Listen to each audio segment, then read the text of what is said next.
同大家分享就係一個冬瓜生熟薏米水，而家好流行仔杯嘅飲品啊，千祈唔好存放得耐啦，超過2日嗱，啲水已經係好唔得清。煲咗之後呢，就希望你2日之內呢飲晒，所以唔使煲咁多。出邊市面買嘅嗱，保潔，因為呢啲熟薏米浸到出嚟物質入邊有個燈芯草，佢係有葉嘅，可以咁樣望到燈芯草有葉嘅。如果藥材店呢，就係咁樣嘅，就係得呢條嘅。所以咧，你話個用量要幾多呢？中醫局就建議人哋用呢啲，就唔建議呢隻全集。所以你而家如果你哋買嗰時咧，自己衡量你係用邊隻啦。市面啊，一包包連埋呢啲嘅。喺今集開始之前，希望各位觀看呢條片嘅朋友或者網友，你哋可以用1至2秒嘅時間嚟到訂閱我哋嘅頻道，作為對我哋嘅支持，等我哋做得更加好。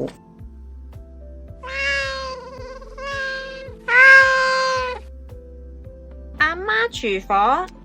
呢3樣亦都係開奶茶其中材料，目的就係清熱疏肝，可以去濕。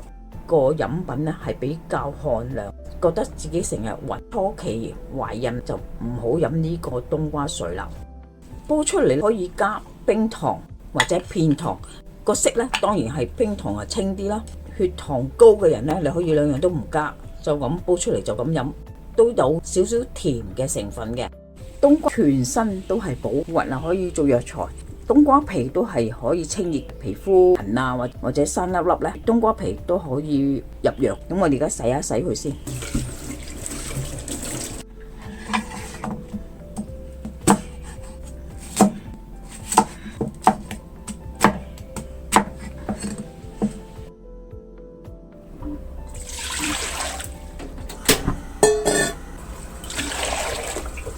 咁我哋倒咗呢啲生熟薏米燈芯條落去先，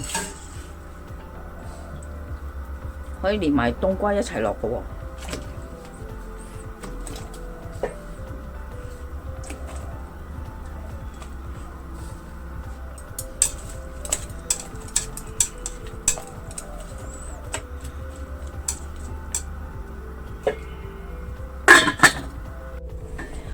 而家落冰糖喎，等佢色咧清啲。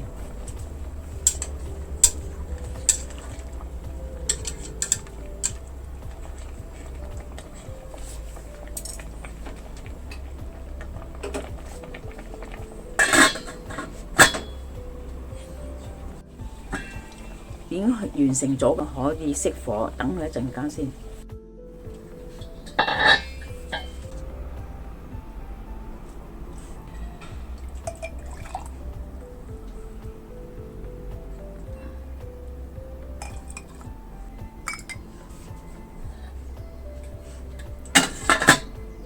今集已經差唔多啦，多謝各位嘅收睇。